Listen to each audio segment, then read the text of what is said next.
Well, hey there, everybody. Welcome back to another exciting episode of the Spitball Media Podcast, Thanksgiving edition on a fucking Tuesday. My name is John Draper. We're going to be spitting out the top movie activity stories of the week. Shah, happy Thanksgiving.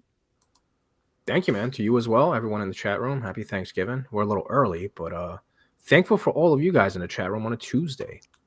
Yes, and of course, Beach O'Brien, happy Thanksgiving. Is this your first svelte Thanksgiving in a long time? I hope you eat a lot. It is. I'm going to, but I'm worried I'm going to gain a shitload of weight back. Nah, you'll be fine. Yeah, we'll see. I noticed I've been cheating a little bit lately. I was sick a couple weeks ago, so I wasn't working out as much, and then like the sugar cravings start hitting me. And also, I'm trying to quit vaping, so I may strangle someone. By the Oh end of the week. wow, that's a toughie Yeah. right there. I've never vaped anything in my life. Well, it's like the Shot. disposable ones all have like high nicotine count. So Mhm. I went to the vape shop and I was like, give me something with half so I can step it down. They're like, oh no, everything's like high octane unless you buy your refillable shit.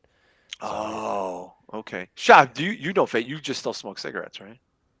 No, I haven't had a cigarette for a year and a half. I vape.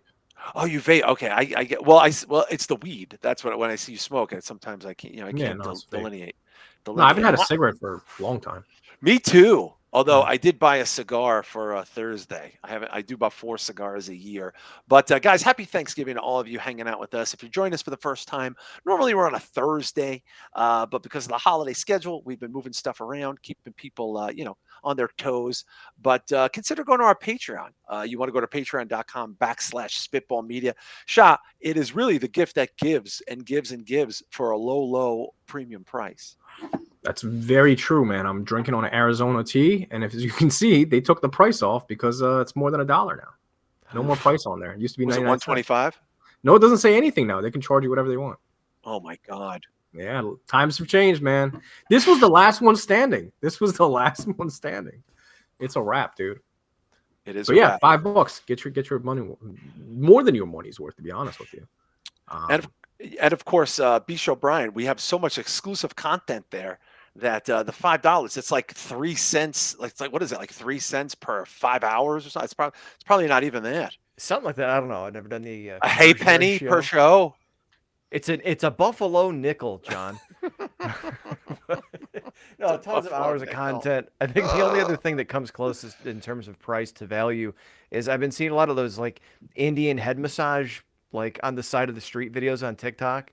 Have you guys ever seen those? No. Like they pay some just Indian beat the dude shit out of your head. Yeah, they pay a dude $1 and he's just like, yeah, hell yeah. And they're like, oh, this is the greatest thing. I think it looks like a scam. That's a thing. I don't use TikTok, so I don't know what the fuck. Oh, John, you gotta they're on Instagram too. They just smack people in the head the whole time. They just beat the shit. Is it like it's an Indian thing? Like I think so. Really? Yeah. Okay, I got to check that out because I'm bald, Shah, like you. Like that would hurt. Like Bishop's got some cushioning there. Do you still use razors? Or do you have all of those? I do. Dude, I just converted over to the skull shaver. Life changer, man. You got to get I might have to ask for it for the holidays. You got to get one. I need a skull shaver for the holidays. Takes me 5 seconds a day now, man. I was talking to Edie about Christmas, and she was like, what do you want? I was like, well, I don't really need anything. I go, I might want a really good electric toothbrush. And she was like, that's not fun for Christmas. I'm like, well, it'd be fun for me. I never had a really, like one of those really nice ones. I got a decent one, but whatchamacallit. But hey, give yourself the gift of the Patreon. $5 a month, get you tons of exclusive content. And at the this weekend, we're gonna be banging out a mega, which I haven't checked yet, but I think it's gonna be a mega question and answer show because we didn't do one last month. So thank you to everyone who's been contributing all year round. Got a solid group of people hanging out with us all the time. And of course, consider giving it as a gift.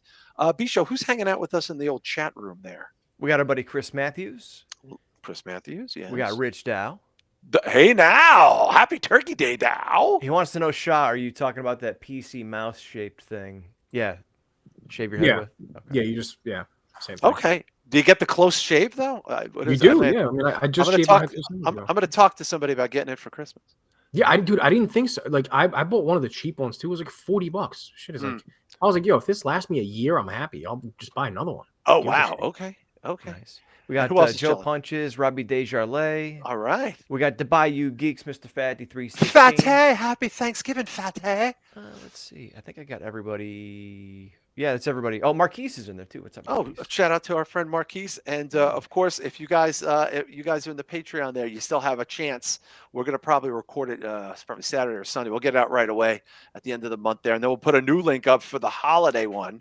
And of course, before we move on, I just want to say thank you guys for such a. We're very thankful for such a strong, supportive group of people that we chill with. We've had a lot of fun this year with you guys, so thank you guys so much, and I hope you guys have a great holiday.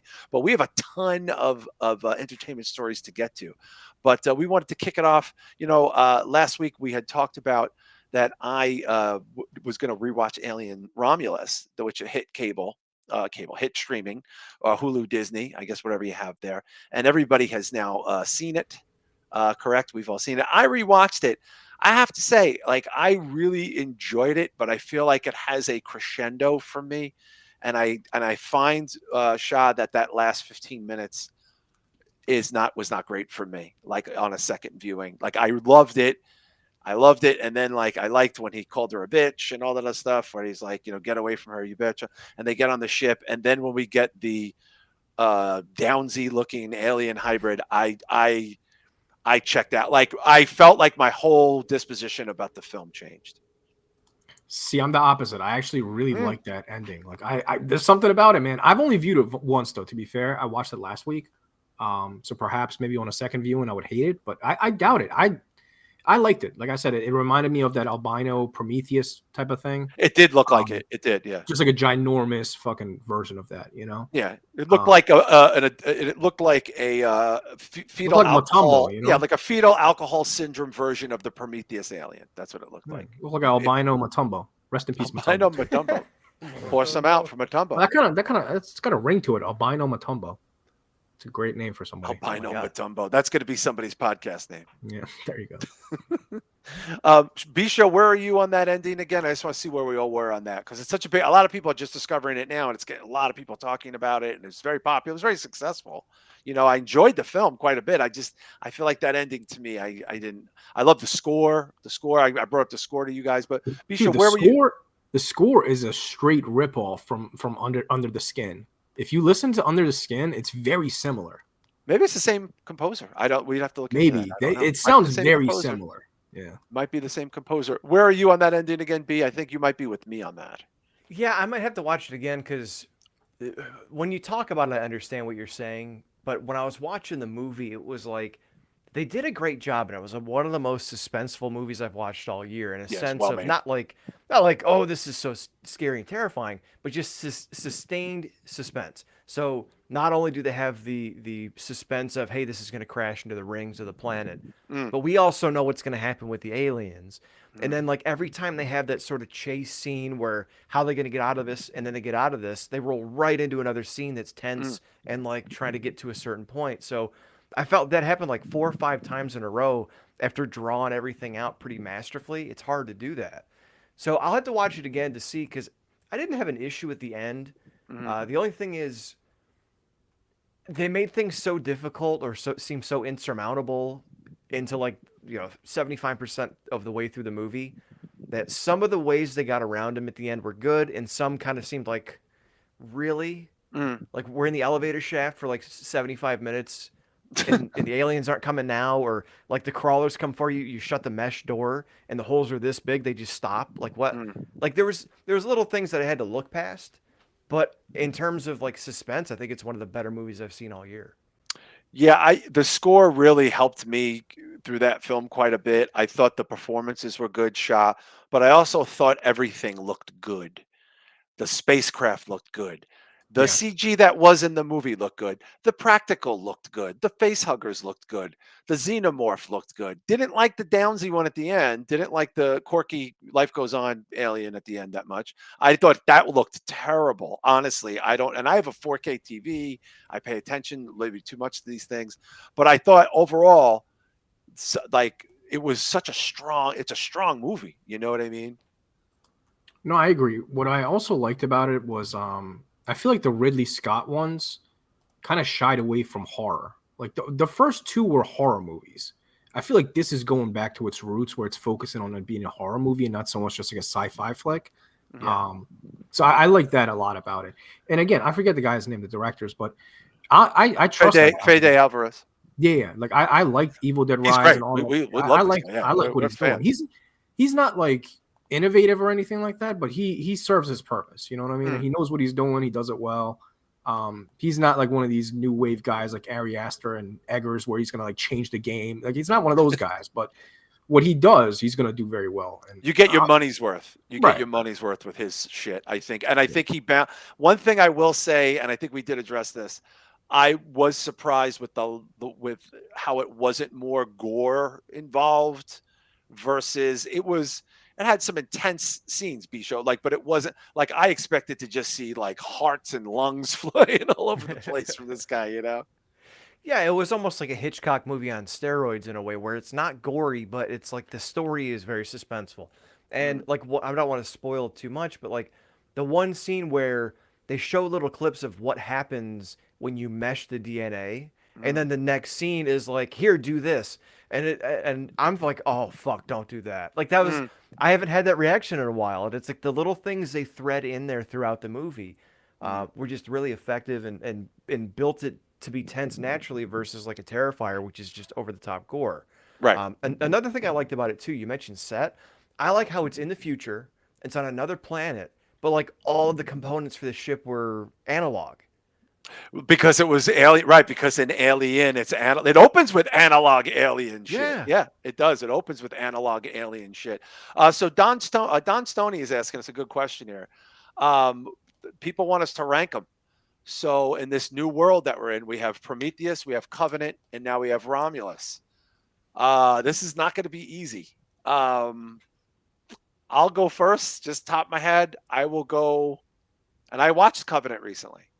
And I've seen 2 of these now in theaters when they're out. So I'm going to go Prometheus only because it's very slow burny. It's a very slow burn movie. Like the whole start to slow burn, slow burn, slow burn. Phenomenal, sort of ending there. Then I will probably go Covenant, and I would say this is better. But I rewatched Covenant. I liked it. I don't understand why people shit on it so much. I would recommend rewatching it again. Where are you on this, Shah? This is tough. Same as you exactly. I don't recall if I've seen Covenant. I'm pretty sure I have. I think you have. I'm But certain you have. I watched Prometheus in the theaters and I hated it. So that's definitely going to be last. And I enjoyed this a lot. So this is going to be definitely number 1. In fact, I would put this in the whole franchise as my 3rd favorite. It might be for me. It might be. Sitting Just right the end. I behind just it. didn't like the end. That's Yeah, I mean, Alien and Alien 2 are going to be my top 2, Oh, and those fuck kind yeah. of flip flop. But this might be my 3rd favorite, and then probably Resurrection, and then Okay. maybe Covenant. Interesting. Yeah. Bisho, I am curious where you're going to land on this one. Same. I haven't seen Wow. Covenant, but I like it more than Prometheus, and I honestly would have to say I like this one better than everything but 1 and 2, and I'm Yeah, even flirting with I think number that's very 2 fair. there. I Yeah. think that's very fair for sure. But I would recommend watching Covenant, Bisho, if you haven't seen it. It's a pace. It has a weird pacing to it. Like it's a big build up, and then it's like I feel like it's a scaled down version in a lot of ways. It's weird seeing fucking Eastbound and Down dude in there. That's kind of throws me, but Yeah. whatever. I mean, like that's cool. But Aliens and Alien are, I mean, it's just masterpieces. Yeah. Aliens has been on cable a lot lately, and I stop and watch like almost every time. It's got I more think- action. I probably think like Alien is superior only because it's the beginning. It was very unique for its time period.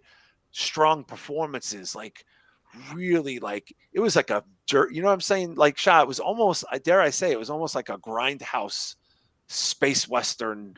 You know what I mean? For its time, there was nothing like Alien for its time. Nothing. To Yeah, I compare mean, to. back then you had movies like like Galaxy of Terror, like those were the sci-fi movies. So Yeah. compared to, and then here comes Alien out of nowhere. I mean, I obviously wasn't alive when it happened, but Yeah. I was very young. I can only imagine. I mean, because comparing it to previous sci-fi films, there's nothing like this. Yeah. So Yeah, for and sure. I still don't associate it with horror as much as I probably should. I don't know how you know. it. It's like I a don't horror. know. I don't It's a know. horror bona fide. You know what I mean? It really, really is. Bisho, you sure you've never seen Covenant? That's wild. Yeah, I remember a couple years ago when it came out, we talked about it, and then I never ended up watching it. So Okay. Well, it's weird. Danny McBride will throw you off. But he also was a producer of this Halloween trilogy that just happened. I love Danny McBride. I'm not gonna shit on Danny McBride. I'm yeah. just saying. But also B Show has watched, I'm gonna watch it this weekend on the break. Creep, the really strong small market, as about low as you can go horror double feature there. Creep 1 and Creep 2. B Show has watched the now Shudder series, the first couple episodes, and without getting too into it, B Show, is it worth watching? I would. I mean, I watched episode 1, and I'm hoping that the next ones, I guess, give us something different. It was basically a pared down, stripped down, truncated version of what you got in the first two. More so the first one, but the first two. Okay. And I guess it did one of two things. It made me want to see more, just to see if they go, because like we talked about a couple weeks ago. Yeah, yeah. In Creep, when he puts the VHS away and opens the cabinet, and there's like 4,700 videos, we're like, holy shit, that's awesome. Yeah. But I'm questioning them doing it in a short form, like 28-minute, streaming series version, because the first episode was very much in the same vein of the original movie Creep, but it just didn't have the same suspense. It wasn't as effective. So I think it's going to hurt it in the long run, but still worth seeing because Mark Duplass is fucking great. creepy. Yeah. He's creepy, dude. He's one of those dudes where like he's probably completely normal, but Oh, he yeah. plays crazy so effortlessly that like I don't know if I'd want to hang out with him. Shah, do you plan on checking it out? I think you still have Shudder, right? I do. I don't know, man. Probably not, to be honest with you. I've heard a lot of good things about it, though. I'm home this whole week. I'm off tomorrow, starting. Oh, you tomorrow. can watch. You can catch up on a lot of shit. Yeah, so I might. I don't know. I might watch it. Well, we're coming off of what might be. I haven't G-checked this, but we're coming off of what may very well be the biggest box office weekend of 2024 as we're leaving 2024 in a bunch of weeks. What am I talking about? Two massive premieres. Couldn't be more different. The first one being Wicked, which overperformed. And it really, really just destroyed box office here. My God. And Gladiator 2, which I am seeing tomorrow. I'm going tomorrow afternoon to see Gladiator 2. B-Show, I know Wicked just broke a record like yesterday. Where are we at with Wicked currently? 114 million. Jesus Christ. Gladiator's at 55.5. And what's funny is I'm hearing some people talk about Wicked because they've got a big, marketing campaign going on. Of course. I'm not hearing anybody, even like friends of mine, like regular guys that like love Gladiator. No one's talking about this movie. No, I haven't seen that much chatter on it, but I would go see it. It doesn't matter. But this is a very, this is going into the holidays where we will see some big numbers today, tomorrow, Friday, Saturday. People are off. But Shah, this is a pretty intense here. Box office opening weekend. Yeah, this kind of reminds me of the whole Barbenheimer. Oh, for thing. sure, yeah. I think people are even calling it Glicked. So Yeah, that might be it's huge. This is huge openings. I like that idea though, where they're taking one of these like super like family oriented films and they pin it against like a super serious fucking masterpiece drama. I haven't heard much about Gladiator, to be honest with you. I've heard one review, and it's a trusted YouTuber, and he basically said the movie's great. It's just a little goofy because they're like flooding like the Gladiator dome with water, and it seems a little. I heard about that. Yeah, it seems like it's unrealistic. And he was saying, if this was a standalone film, he would have enjoyed it more. But the fact that it's a sequel to, a masterpiece like Gladiator. What do you mean it's unrealistic? They used to actually do that. Did they? I don't know. Yeah, they used to actually. They would flood it and have like boat battles and shit. Yeah. Did they? Real? Yeah, I don't know. Listen. We're not going to devote the whole show to the Roman Empire, but shit, I'm ready for that, dude. That sounds amazing. we might have to one day, but listen, they're very different films. B-Show, like as far as the expectations go, but they both have the luxury of being intellectual properties that are wildly successful. Yeah, I don't know. It's so weird because like the movies that we think may have some buzz, a lot of those end up really underperforming. Like I heard people talking about Red 1 and it did terrible. But there's movies that are coming out that I'm hearing nobody talk about, and apparently tons of people are going to see them. So for us a year ago to say that, cinema's dead, I can't even predict what movies are going to be popular? Is it because Wicked has a built-in audience because of the musical Well, and yeah, because of the property? Is it yeah. because people are fans of Gladiator? So what are we gonna do? Just see movies like Gladiator and Top Gun and Mission Impossible and Wicked in movie theaters now? Well, I mean, the problem is you just don't see these kind of openings are so few and far between that they can only be attached to Barbie, Wicked, Oppenheimer, Gladiator. Like I maybe the days of just that middle of the road successful film, are overshot. I mean, and also these do seem like movies that if you're a fan of, you want to see on a screen, not in your living room. You know what I mean? Right. And I see some chatter in the in the chat room talking about like these bigger movies that never made money. Is it true that George Lucas once said that Star Wars has never been profitable? I don't know about that. Seems highly unlikely, but I just Googled it. It's a thing.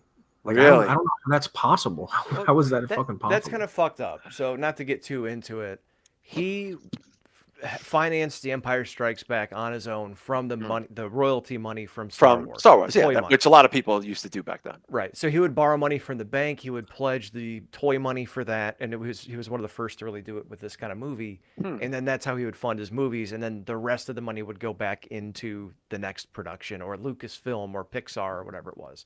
Okay. So I don't think it's not. I mean, if it wasn't profitable, Disney wouldn't have paid $4 billion for Lucasfilm. So, but for him to say that because everything's going back into it, then I guess I understand it from that standpoint. Yeah, I mean, but I'm just saying it doesn't seem like we're going to see this that much anymore.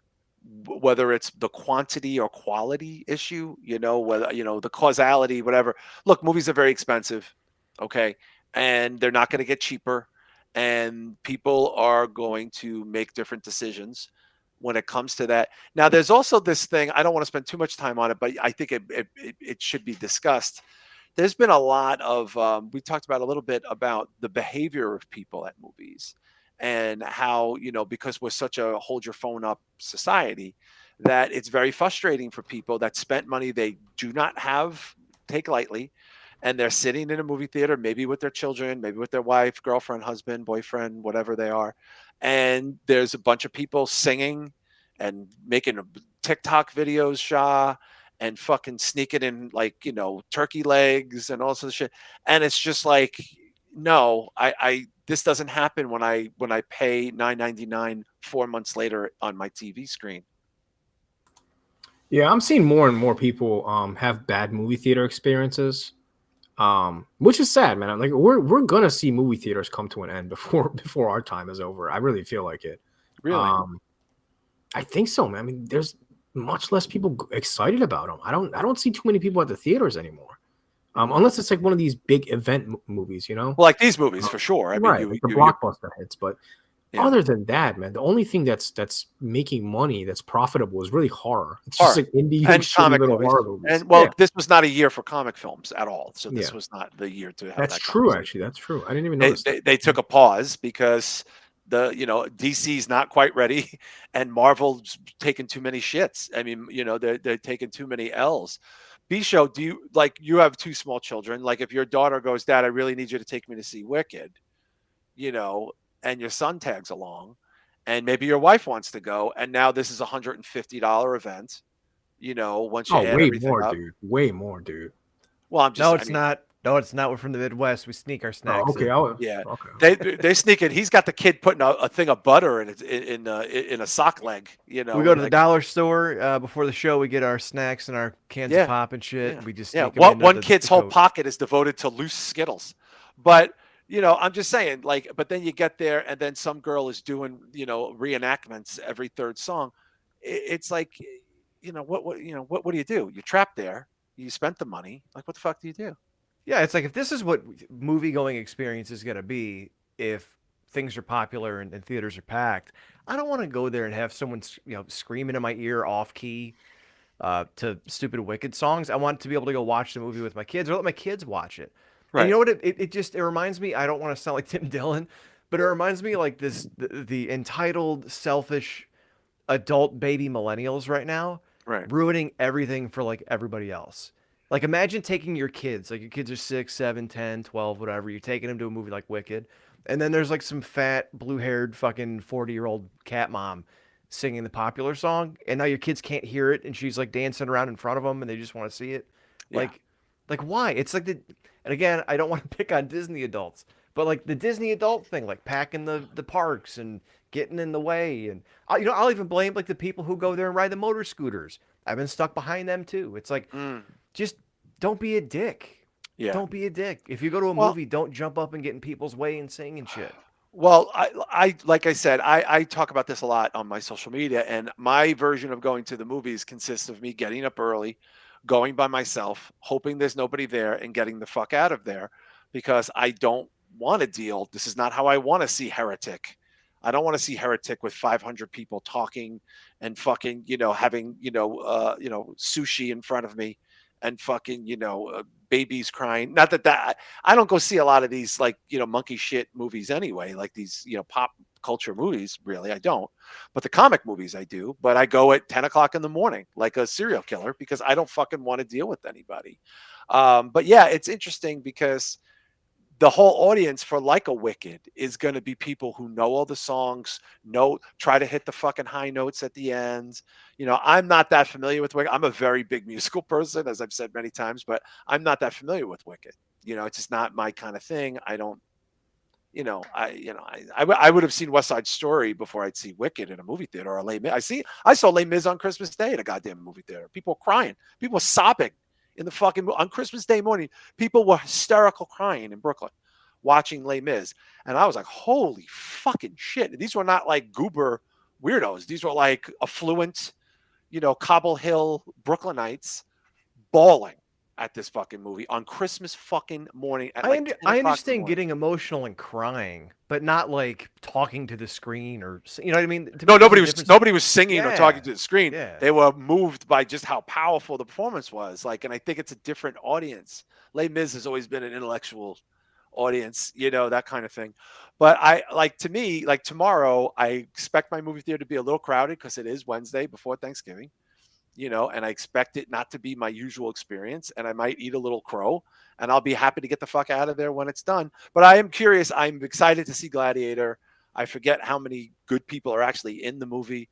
Ridley Scott knows how to make a movie. By the way, Ridley Scott became, with this opening, the 10th most successful director of all time.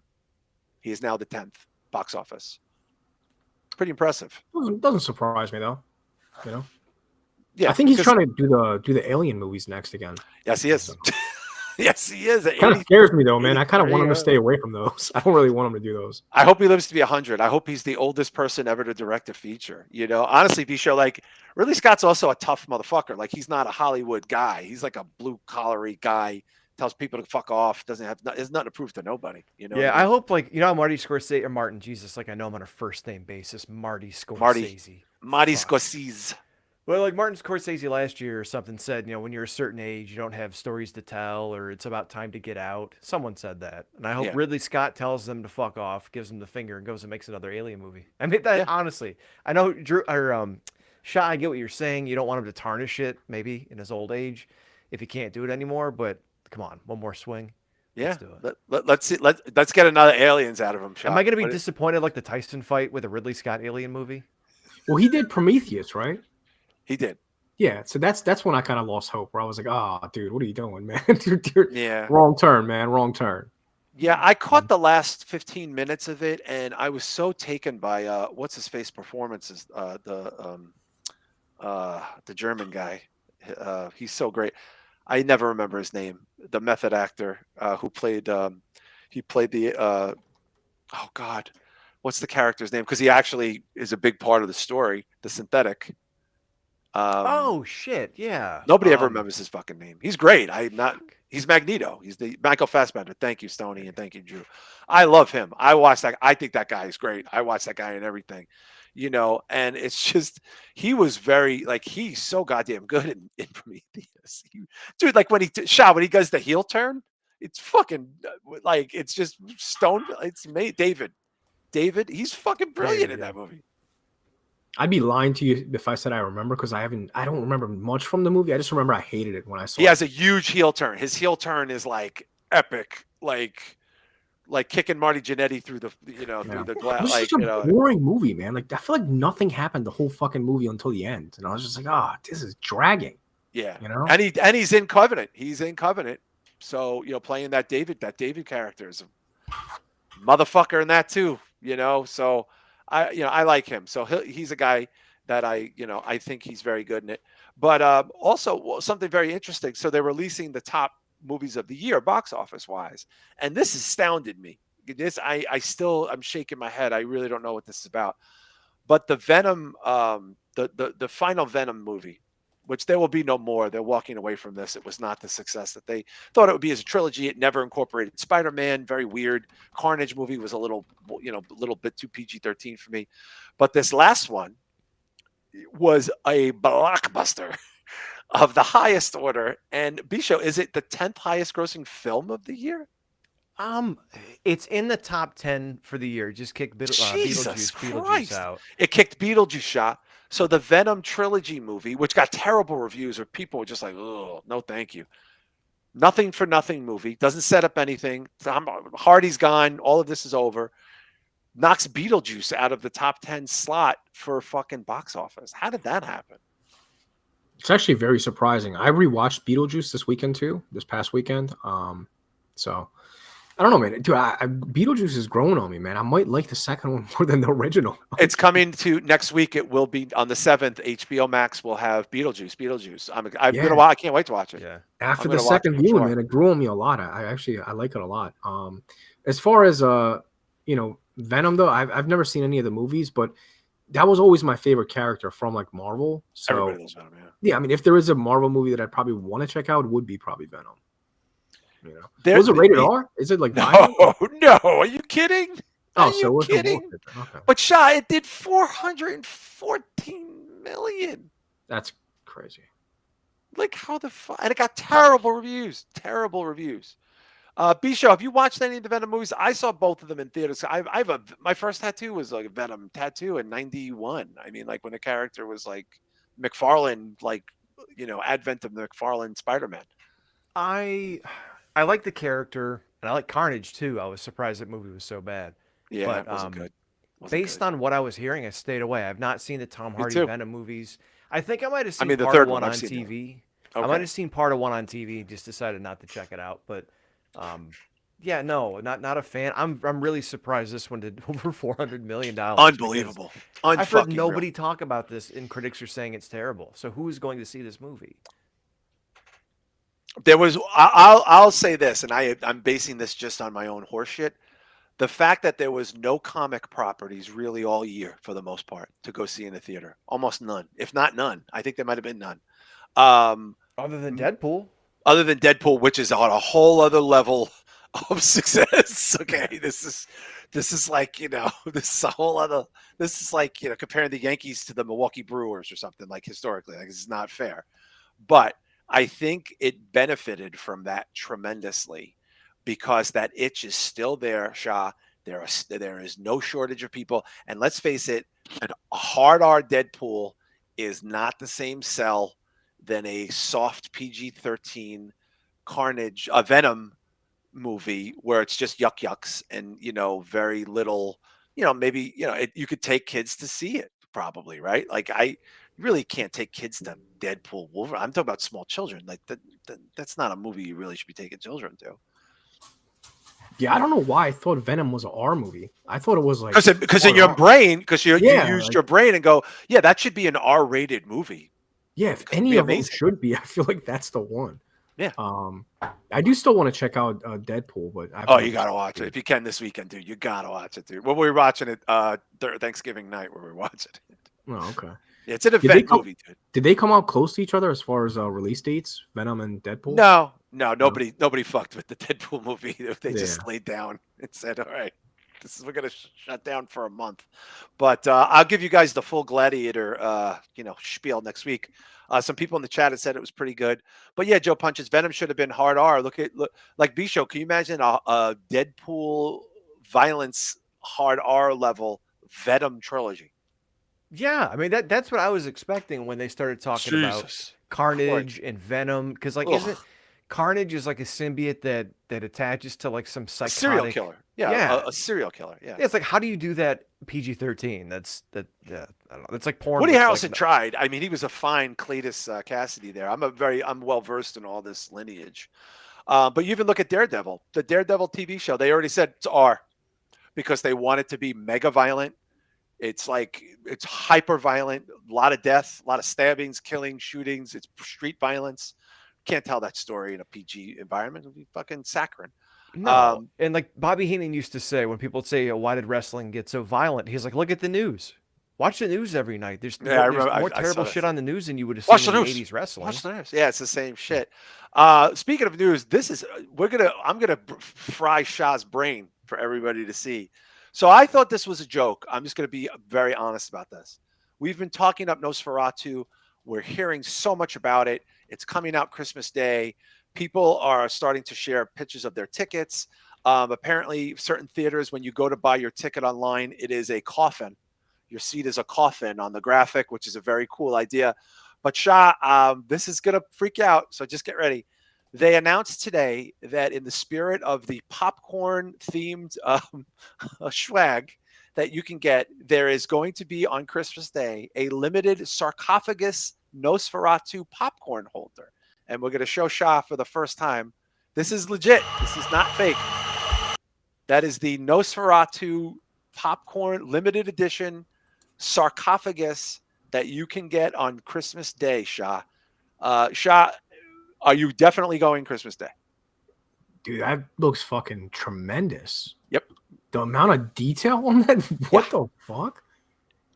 And this is plastic? Like, I don't even know how it's they would plastic. make something It's like plastic. That. It's That looks plastic. crazy. It's not a joke. It is real. You will be able to buy this in certain theaters for the first showings. I mean, Shah, I would love to buy this, but I already know it's going to be sold out within. Maybe not, Shah, because it is Christmas. You're really overestimating the box office for Christmas. This is not really gonna. Just ask Santa for it. Yeah, why aren't you asking Santa? Yeah, that's true. Yeah, my son the other day, he goes, "Don't worry, Dad. You don't have to buy me a VR. It's it's an expensive thing. I asked Santa, so it's okay." But Shah, I just want to get your. I mean, I was so excited to show this to you today. There's can you believe this is this is the level we're at right now with the movies? Because I've never wanted a popcorn bucket, even with like the Terrifier one, the Alien one. Like I was like, oh, these are cool, but like I don't really need it. This is something I feel like I need in my life, dude. I need this. It looks incredible. Looks absolutely incredible. Maybe the best one of all time, although the Art the Clown one is brilliant. B-Show, phenomenal, right? I mean, great idea. Doesn't really fit the theme of the film in any way, like as far as doing a promotion of popcorn bucket. Well, I mean, they're doing that with all of them now, so it doesn't surprise me. Because like Ghostbusters had the Proton Pack, Terrifier had theirs. I'm trying to think. Some of the bigger franchises had, and Deadpool like Deadpool had one. I'm pretty sure they Alien had the Alien had Alien had one. So yeah, Dune had one that looked like Dune had the one that the fuckable one. Yeah, the one that you could commit a sex crime with. Yeah, so I'm not surprised by this at all. It looks pretty cool. It's more than just a chintzy little cardboard coffin. So yeah, awesome. I can only imagine what the resale value is going to be for that on the day after Christmas. You know what I like about it though? I like that it doesn't remind you of the movie. I actually really like that about it because you can put this on a shelf and it won't look silly like a fucking Beetlejuice popcorn bucket. You know what I thought of, guys, when I saw this and I was bugging out. I was like, you know what that's going to be great for next year, right? Halloween. You put your candy in it for Halloween when people show up to your house, and like it's just such a it's. I mean, I know I cannot go. I'm dying to go Christmas Day, but I know I can't go. I'm going to go the day after, but I know I'm going to go the first. I don't care if it's 8 a.m. I'm going the day after. But that is something I was blown away with. We got a couple little short stories here, and then we're going to have a little bit of a very serious discussion to close the show. But there was a story that came out, I guess it was today, about the use of AI and how the industry is going to use AI, the film industry, to write and create.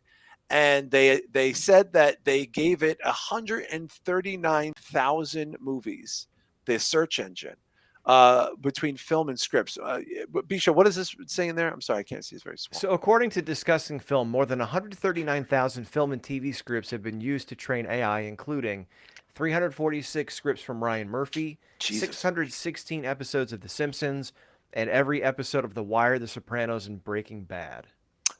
And every film nominated for Best Picture from only 1950 Shah to 2016. Now, do we think this is going to make Skynet better, or is this Shah just the beginning of the eventual end for writers and creativity?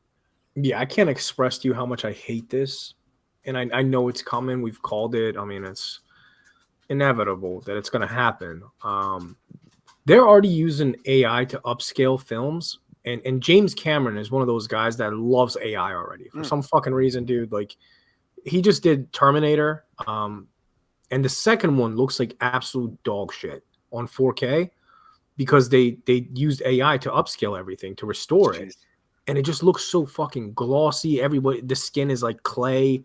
It looks so gross, and I just hate the way that film is going because I feel like right now, man, we're in like a creative boom where all these people are putting out these creative and original ideas in every genre too, right? And then you have fucking AI on the other hand about to destroy all of it, and it's gonna happen in the next couple of years, man. Like and I hate it because I see it everywhere, man. It's happening in music, in graphic design, in film. Like it's going to take over everything. Like AI is just going to kill creativity, and we're going to see it. And Yeah, I mean, so some people are well, shout out to what's up, Music Head there. So Don Stone, he says 346 scripts for Ryan Murphy. Every AI film will be about homosexuality. Chris Matthews says, as a somewhat writer, this is awful. Joe Punches brings up the Coca-Cola commercial. B-Show, and of course, Marquise wants to know how come the Ernest movies are in there. But B-Show, I mean, this is definitely not good news. I mean, it's not good, regardless of what they're feeding it. It's not helping. No, and it reminds me of, feelings that a lot of people have. I belong to a Reddit about, people trying to create YouTube channels. A lot of people are getting upset because there's a lot of automated content, there's a lot of bot stuff, and it's almost like you spend all this time on a video or on a presentation and it gets 3 views, and then you've got these other bot channels getting 10,000 views, and it's like, why do I try? Like, why even bother? So in that vein with this, it's like, if you really want to create something cool or have a good idea, why would you even put pen to paper if you know there's going to be 10,000 scripts being submitted? Like, even if they're not accepted and made, it's going to drown everything else out. Right. It's like, That's why the thing. even bother? And I know, Shah, you had feelings like that when Midjourney first started coming around. You were Yes. trying to use it, and you were trying to learn it and kind of co-opt it so you could use it for yourself, but then eventually you just kind of put it aside and said, fuck this. Yeah, I think it's just because it's so oversaturated where now everybody is just reposting AI art. So it just, there's no such thing as art anymore when it comes to digital art. So unless you're actually drawing something out and painting it, like, I feel like anybody can put out digital art now because no one knows that I actually drew this out. Everyone just assumes everything is AI now. So, it does kill the motivation for sure. Well, it was not well received as a news story. People were infuriated by it. I did find it interesting that the Ryan Murphy thing is funny because it would just be gay eye at that point. But yeah, that's just an easy joke. What are the Ryan Murphy movies? Movies that he does or television. shows? Sorry. It's like Gossip Girl and stuff like that, or is that someone else? No. Well, he does all the American Horror Stories and all of those true crime versions like Dahmer and stuff like that. He does great shit. Okay, gotcha. He does great shit. He just finds very strange ways to incorporate this into things that have nothing to do with it. The OJ one was an exception. Was like the only exception, but it was very poorly received. Like, people were adamant, like, in their disdain here. They were like, this is not what I signed up for. There was a lot of people in Hollywood, throwing their hands up in the air. But there is I guess the Hollywood Creative Alliance is the Astra Awards. It's only been around for about 7 years. It's a Hollywood-based award system, and they put out their 2024 properties for the year. And I thought it would be fun just take a quick poke at them. And then we're going to take a look at what I think might be one of the fucking dumbest fucking trailers I've ever seen, and I can't wait to watch the movie. So this is Astra. Again, this is the Hollywood Creative Alliance, known as the Astra Film Awards. What do we got here, B? So, best performance in a horror thriller. These are nominations for 2024. Bill Skarsgård for Nosferatu, Demi Moore for The Substance, Hugh Grant for Heretic, Lupita Nyong'o for A Quiet Place Day One, Margaret Qualley for The Substance, and Naomi Scott for Smile 2. Okay. Obviously, none of us have seen Nosferatu, but I've seen every one of these other movies in a theater. And Shah, this is about as dead on as you could be, I think, for the year. Yeah, I think the main one that's missing for me would probably be Nicolas Cage. Oh, wow. Wow. And yeah, you probably got also- squeezed out. Yeah, and also the girl from Immaculate. I thought she was great. I forget her name. What was her name? Sydney. So how could you? Yeah, Sydney Sweeney. Yeah. Sorry. You're the only dude. You're the only hetero in North America that doesn't know that name. Yeah. Holy God. But Bisha, I know you haven't seen all these films, but this looks pretty spot on to me because I saw all these films except for obviously Nosferatu. Yeah, I mean, I think this is right in the vein of what we've been talking about. And I was wondering, reading through the list, why, what's her name? Margaret Qualley would have been not selected versus Demi Moore. It's nice that they included her as Yeah, well. it's a wash there. But even Lupita Nyong'o was very good in A Quiet Place. It just wasn't a great film. I didn't see that movie. And yeah. Naomi Scott, anyone who saw Smile 2 will tell you this was an epic performance. Epic. I wish they would have combined them like in the movie, like to just nominate both of them at the same time. Yeah, They for are sure. one. Let's just take a couple more look at some of the main ones here. I just want to, because we could do this all day, but we have a couple of things to get to. What else we got? That was really like the top ones there. Do we have the actual? No, that was it. That was the post you sent over before. Oh, okay. Yeah. I mean, to me, like, look, this is like pick your poison as far as that goes. But if you haven't seen Smile 2, I will tell you, I wish I could see it again in a theater because I think I have my 5 for the year, which we'll probably do mid-December, but I'm as hard as it is. I don't know how I wouldn't put, just because of how great the ending was and the overall film. I think you guys are really going to like it. I'm surprised it didn't do better. I think there's just too much horror, like, and stuff like that. It didn't do nearly as good as the first one, but it got better reviews, I think, or equal to the same reviews. But there is a trailer I have been dying. So when I saw the trailer, I said, we could do a whole show on this trailer.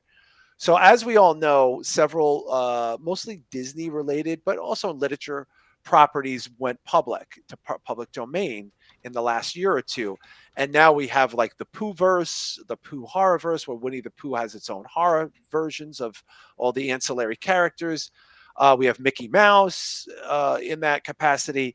And now we have one of my all-time favorite characters joining the fray, Popeye the Sailor Man. When I tell you this looks like the biggest piece of shit, I can't wait to watch this. I cannot believe there are real people that actually studied a script and like thought and like got paid to be in this movie. This is now, we're going to watch the trailer. This is the only trailer we got this week. It's just too good. This is, yes, Drew, the Popeye horror movie trailer, and we're going to play it for you right now. Neither of you have seen this? No. What the hell is all this stuff for? It's the equipment I checked out for my documentary. Oh, is this that pirate man thing you were going on about in my class? the Sailor other day? Man. This looks so Nice low. little- Reminds me of an Inside. early 2000s movie.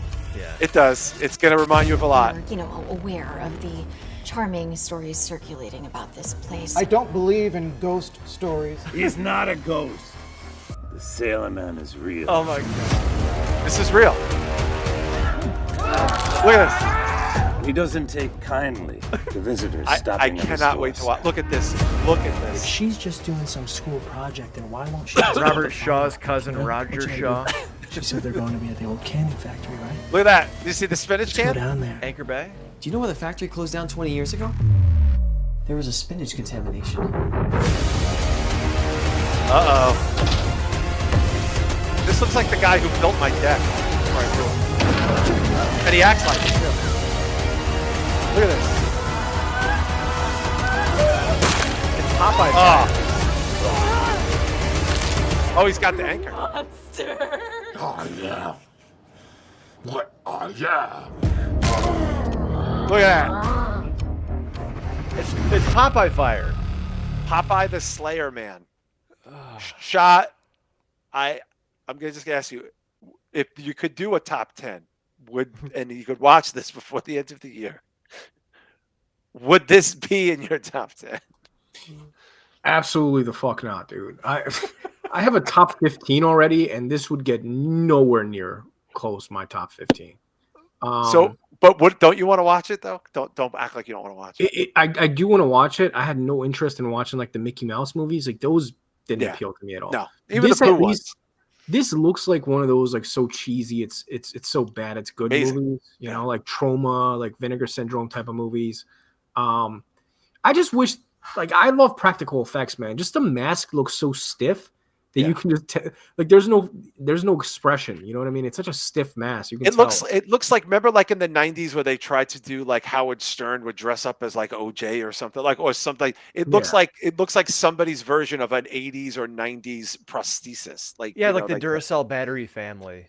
Yeah, the Duracell battery family, or like Sid and Marty Croft. Yeah, you know, like stuff. HR Puffin stuff, or Charlotte Flair. Yeah, or Charlotte Flair. All of these are correct. B-Show, I really want to watch it though. Like, I have to hear the one-liners. If he goes and then like rips somebody's throat open, or if they go, they missed the opportunity with that. If they would have done all this stuff, you don't know that none of that's in there. We don't know all. I meant for the trailer. Then at the end of the trailer, it's just like on a little pan flute. Oh, like a slow. Yeah. I would love the laughter with. You know that laughter that he does? I would love that. Yeah, like a close-up of his face doing that with like blood like spraying onto his face or some shit like that. Go out with that. So it's a spinach. It's a spinach contamination that made him enraged. I have to watch this movie. I want to see if Alice the Goon is in it. I love Popeye. I loved the musical when I was a boy, which is crazy to think that's a Robert Altman film in 2024. Olive Oil could be in it. Joe, we don't know. No, guys, listen to me. This is a universe. They could be setting all of this up just like the Pooh movies were setting all of this up. Like they could be bringing all of this in. You see what I'm saying?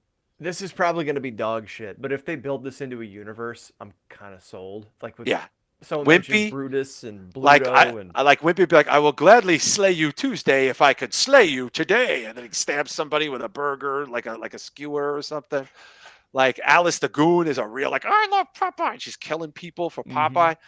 This could be the thing, because that's what the Pooh universe is. Dude, like a Maniac Cop thing. Like the one person helping him is Alice, whatever you or mentioned. Olive Oil. Like her name could be Olivia Olay or something, and she's like, but they used to call me Olive Oil. And then you see Popeye in the back. And Shah, the fact that they made him Cock Diesel is hilarious. Like with the like, it's so fun. Yeah, like I said, I just wish it wasn't as stiff. You know what I mean? Because you can just tell that this is all like practical effects, and it looks so fake. Yeah, but it's kind of charming. I don't know. I would watch it, to be honest with you. I'm gonna watch it. I'm absolutely gonna watch it. I would love for us to watch it and then review it. I think that would be amazing. But the Pooh guys, we make fun of the Pooh-verse, but it was successful. Like, it went to theaters for the sequel. A lot of people. It's the movie people watch that they know is shit. It's like Troll 2 B-Show in a lot of ways. It is, but this one, like, it looks like they tried to do as low budget as it is, as kind of shitty and hacky as it is. It looks like they tried to do something with it. The Pooh-niverse shit looks like it was just thrown together to take advantage of the public domain stuff. Yeah, of course. Like, I think that's the difference. Is this, like Shah said, it has a charm to it. Like, they tried, they did something with Popeye the Slayer Man. Like, even the title, guys, is just like, you motherfuckers. Like, seriously.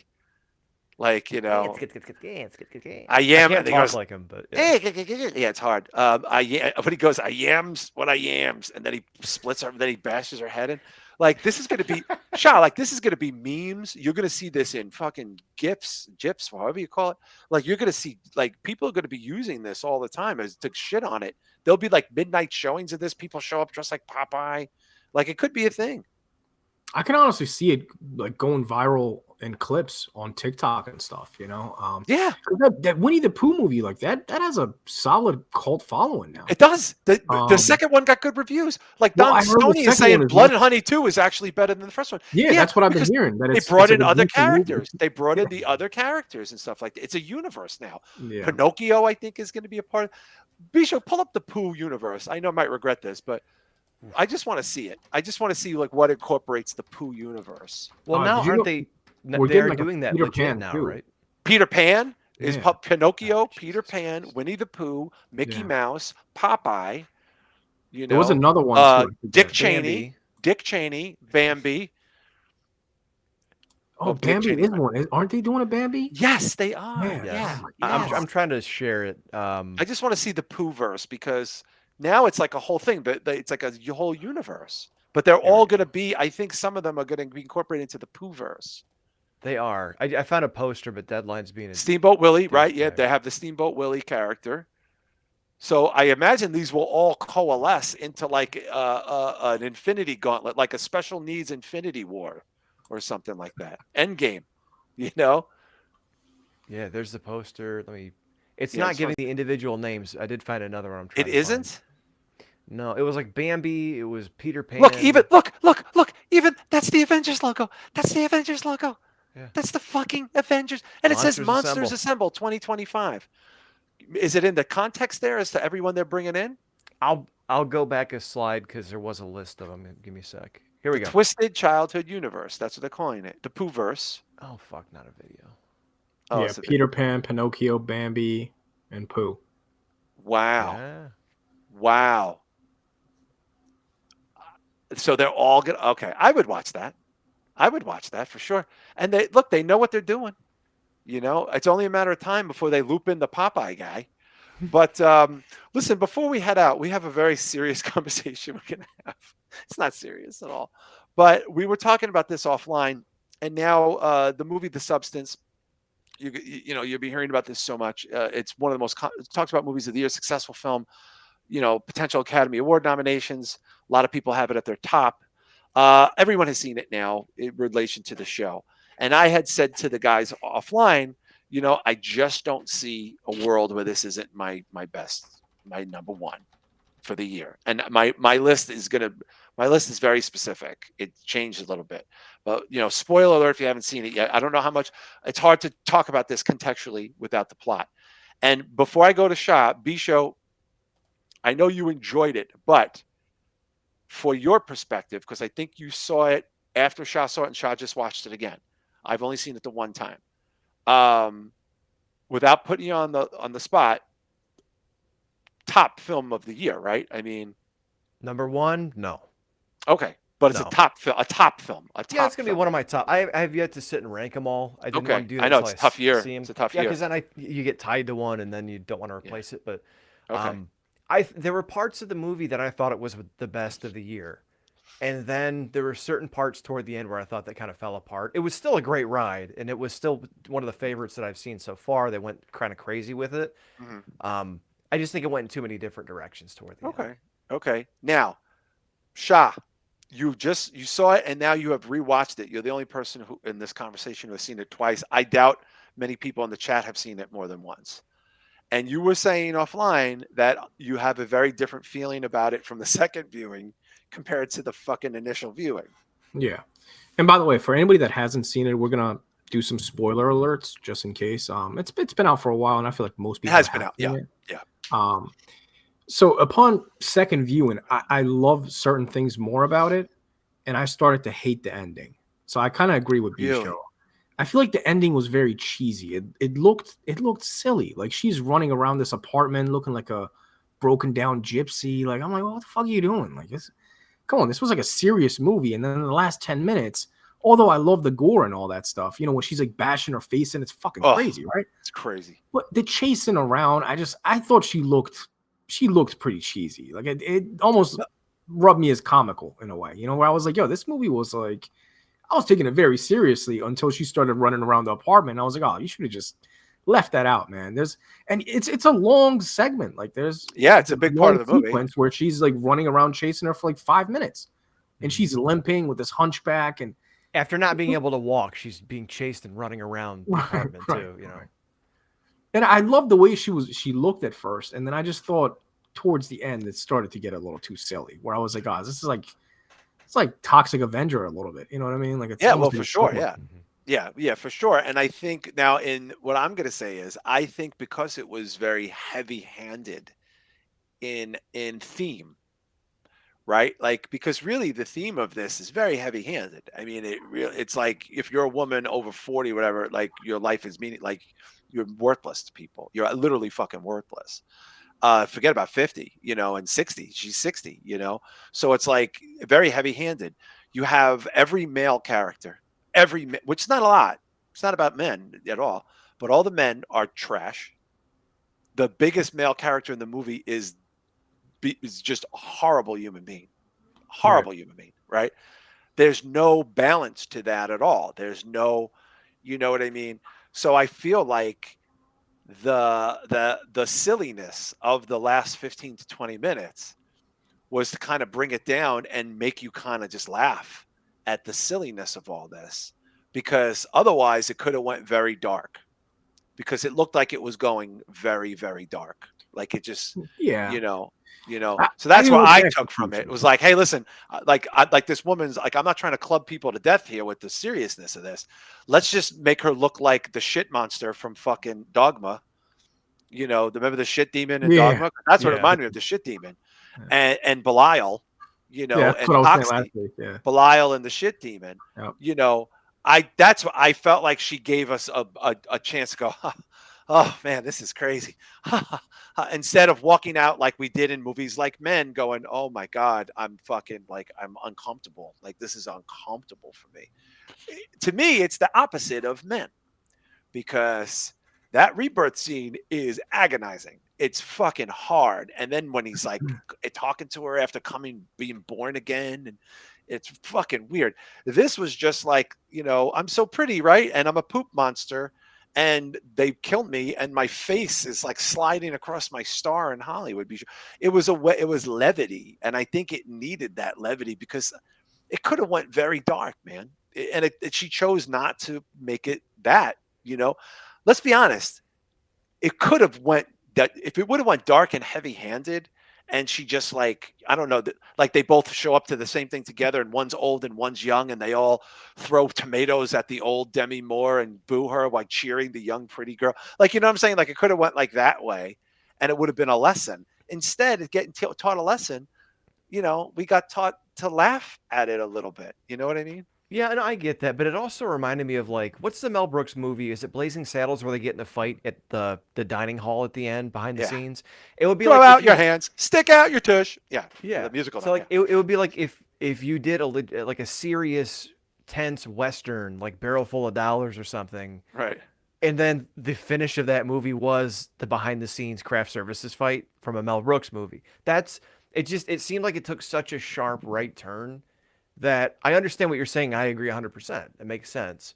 And I'd much rather have that than some preachy bullshit. Yeah. But I went from watching a movie that I thought like, man, there's going to be some nominations from this, to what the fuck am I watching, a trauma movie? Is this Toxic Avenger? I didn't mind the face crawling along the star. That was pretty Walk cool. Of Fame. That was cool. Like, it was fucking cool, Especially how it started out with like the star getting dirty and people walking over it. It kind of made sense, but like it was such a tone shift that I understand what you're saying. And I get it. I get it, but it was a little bit too harsh. Shah, let me ask you a question. How would you think that movie should have ended? So I'm actually the exact opposite of you. I was actually going to bring up Men also before you did, because Men was very similar to this, where the setup was super serious, the theme is serious. Towards the end, it gets really silly, but at no point are you laughing. I didn't think that was silly. Oh, this shit is well. The concept is silly though. I know. You saw it in theaters, right? You saw it in theaters, yeah, right? multiple times. Yeah, nobody was laughing at that. Yeah, nobody was laughing. But that's what I liked about it. It was very bleak, and I feel like this movie needed that. You know what I mean? This movie needed that. I feel like, what was that? The Late Night with the Devil, right? The first half of the movie, super serious. I'm into it, and then the tone changes, and I'm like, wait, what the fuck are you doing? What happened? That's how I felt towards like the end of this. With the last like 10 minutes, I'm like, why? Who? who greenlit this? Why the fuck are you doing this? This movie was flawless until the end, and now you got this goofball run around the apartment. Well, how would you? I'm going to ask you both. How would you have ended this film? Like, what would have made this a perfect closing for you? I was fine with the ending. I hated okay. the segment where she's running around doing things clothed as a normal person. I was like, you're showing too much. Now she looks goofy now. Like, just I don't know. There was something. You didn't like where she stapled the thing to her face? That was funny. Yeah, I was fine with that. I mainly hated the running around because it changed the tone for the whole movie for me because it lasted so long. It wasn't like a 2 seconds. It was a whole sequence, where and there was certain parts that I liked it where she was attacking her. I thought the gore was phenomenal. Yeah. Like, amazing gore. Like the practical effects were great. Yeah. I just didn't want to see. I saw too much of it. It was almost like that Alien movie on Hulu. The No One Can Save You, where I was like, yo, they're showing us too much. Like I leave some off, man. You're doing too much. Yeah, you're doing too much. Real quick, I noticed a lot of symbolism in this movie that I missed the first time. Just to add to what Bisha was saying with the star, if you pay attention, the movie starts out with a star, and then the star starts to crack, and it's almost like showing like this person aging, like it's like her life is cracking, and then immediately after that somebody drops their fries or whatever and there's ketchup all over this and I feel like that was almost saying like this is the death of this person, like this is the transitional period, even like with I don't remember what happened, but she has this gigantic portrait of herself in the house. And then she That's ends the up one she staples to her face. Well, but if you pay attention, her eye, I don't know what they threw at it, but she gets she gets like a broken piece of glass in her eye, in the eye, and then if you when they're like merging as one, they're focusing in on their eyes and they're combining. There was a lot of symbolism with like shit like that I enjoyed. I thought it was a very intelligent movie. That's why I hated the running around, because it didn't fit at all. Even the Malignant turn. Malignant, people did compare it to Malignant. It was like watching Malignant when she's being chased. Okay, but it's wild. We're talking about Malignant. That was like a COVID movie. I give it the mulligan, whatever.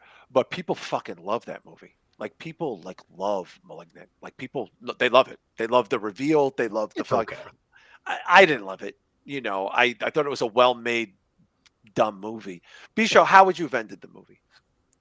I don't know if I would have changed the end, but I just don't know if I would have gone from here's this serious, Oscar contention movie to, and it is, guys. Let's not sleep on it.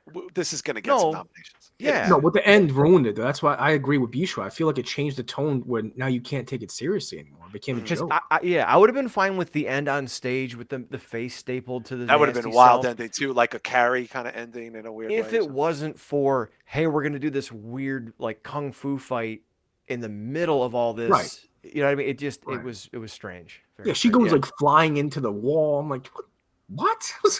This lady could barely bend her knee. She had to crack it back. Now she's like fucking flying off the walls and shit. I'm like, what the hell's going on? I don't know, man. Even like the portion where they took the two pieces of clay and one was like perfectly round, that represented like the new version of her. The other one was kind of wrinkled up and they mashed it. I like the symbolism. Like I said, it was an intelligent movie. There was a lot of thought put into it. I just wish when they had the final cut, they were like, oh, this running sequence kind of throws everything off. It doesn't feel like it. And you know what? I should backtrack. The man, I feel like the man who she knew when she was younger, who was a dumpy, older, ugly man, was not a bad person. No. He was, and that was his downfall. Like, I feel like he represented a regular person who was out of the league of this stunning actress, but who was probably been in love with her since high school, saw her become famous, didn't have a great life himself, and now sees her at 60, still attracted to her, and at least has treated her like a normal person.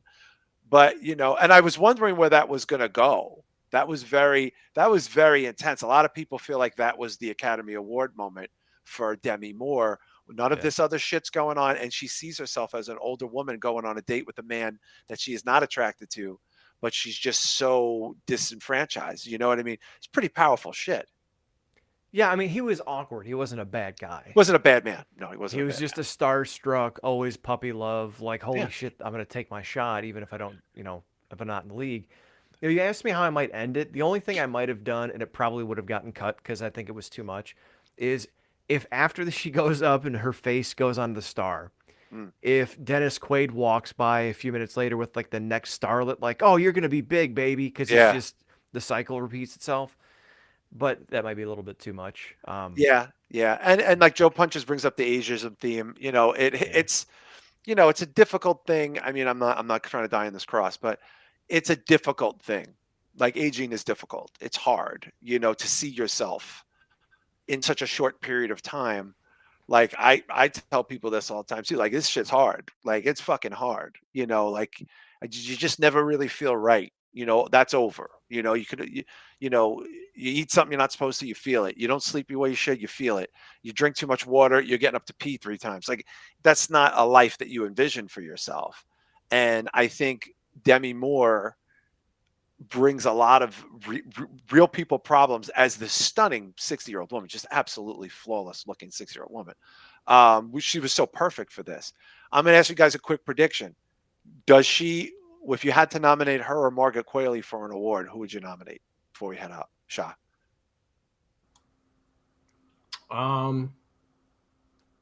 Probably Demi Moore. I think probably Demi Moore.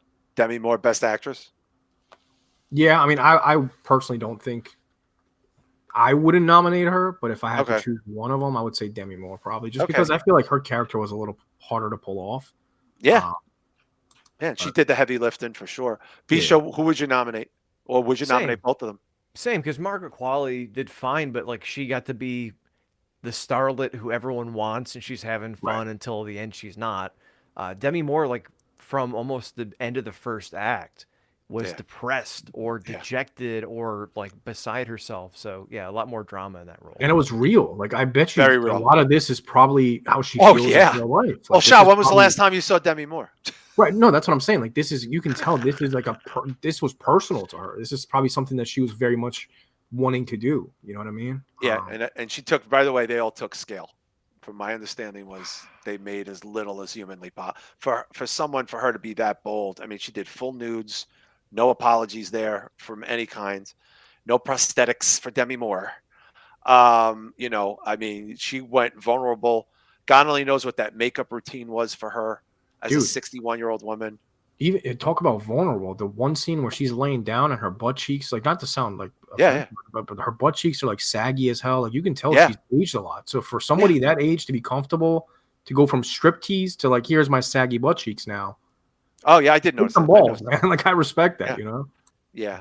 Yeah. You know what I think might be fun to do, guys? This is, put this out there now because we're heading over to Patreon, but I think this is the kind of year where because there's a lot of buzz that certain horror things will be nominated because of the success of the box office and because of how limited the box office was. I think it would be interesting to do a little prediction or do our own, if we had to nominate certain people for certain roles in the horror world and put them in the box office, because I think we're going to get some surprises. I do think it will have representation. I think it'll be limited. I'm not stupid. I'm even thinking of what's her face from Smile 2. I mean, if you guys saw what this girl did in Smile 2, I mean, holy shit, man. I mean, and a lot of people really rave, as we know, for the Maxine trilogy. Like it's just, and Nicolas Cage, and now Hugh Grant, and now we have Demi Moore, and we have Margaret Qualley, and it's like people are getting nominated. And I'm just curious, since we saw most of these films, if we had to make a prediction before the awards came out, how spot on we be, because I think I have a vibe here. I think I have a feeling.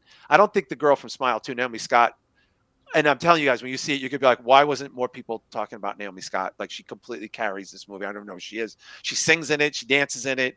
She's really singing in it. And she's really this pop star. And she's in 100% of the movie, 100% of the fucking movie. So that Smile 2, I think is going to have to make my list, but we're heading on over to Patreon. Please consider joining us if you haven't. You want to go to patreon.com/Spitball Media, $5 a month.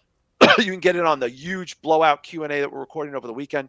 And of course, whatchamacallit, if you're in there, if you haven't already, get your questions out. We're going to do our blowout there, but let's plug some pals, shall we? Let's plug Deathmatch Outlaws, the Drew Yari Experience, the Rich Dow. He's Rich Dow podcast. It's called Hey Now Rich Dow. He's just called show that. Cassette Classics 86 on YouTube and the Down on the Thundercast. Don Tony and Kevin Castile. We also have the Wrestling Soup, Necromaniacs podcast. They just did their Terrifier show. If you haven't seen it or heard it, they're getting their best of. I'm excited. I love their best of show. It's my favorite, probably my favorite like movie podcast thing. Like whenever I hear their best of, because they're all so different, and it's like they go really deep in the paint with their best of. And of course, we have our friends Rigsiders Wrestling on YouTube across the pond there. Mojo and Dirk's Most Dastardly Show. And I got to make sure I plug the Inhuman Experience podcast. We have the Garden of Doom, the Old Guy Metalcast, MJW Games, Cherry Jesus on YouTube and his band Kaiser. A good friend Sam Hoyos. He's got his Red River podcast. I think I'm going on there maybe before the end of the year. And we have his band Playing Dead. They're putting out the hits after hit. Bayou Geeks, that's Fete 316, the High Marks Podcast, Midnight Mass Creature Cast, the Weekly Detour with Anthony Elson and Teddy, and the Guns and Geeks Podcast. Shah, you want everybody subscribing to that Planet Mondo channel, don't you? Absolutely, I would appreciate that. There's a back catalog you can check out. Nothing new up there, but you never know for 2025. And of course, you want to hit that subscribe button for us as well over at Spitball Media, and of course the B Show Brian channel. B Show, anything cooking for the ho holidays? Yeah, I'm trying to record some batches of stuff so I can do something every week to put it up. And if I can get ahead of schedule, I'll start putting that stuff back up on Patreon before it goes live on YouTube. So there's a podcast episode that'll go along with it, but it'll be a video hopefully every week. Maybe not. That's a little ambitious. But just go ahead and subscribe over there. I'm trying to find an easy way to do it, but we'll figure it out. There's no easy way out. Just like in the Rocky IV movie, there's no shortcuts. There's no shortcut home. There's no easy way out. Giving in can't be wrong. Can't be. Sir. Listen, we're not going to give in. We're going to go have Thanksgiving. Thank you guys so much. I hope you guys have an awesome Thanksgiving. If you are going out Wednesday night as an older statesman person who will be home watching Deadpool with his kids, please be careful. I know it's a big night out. That's like the biggest night out of the year for a lot of people. I used to love that night out myself. Please be careful. And of course, if you are, driving, do the right thing there, or leave the car if you're doing a little drinking, please, or boozing or drugging or whatever it is you kids do. Thank you guys so much for hanging out with us. I hope you have a great Thanksgiving. We'll be back on regular schedule next Thursday night, Spitball Media for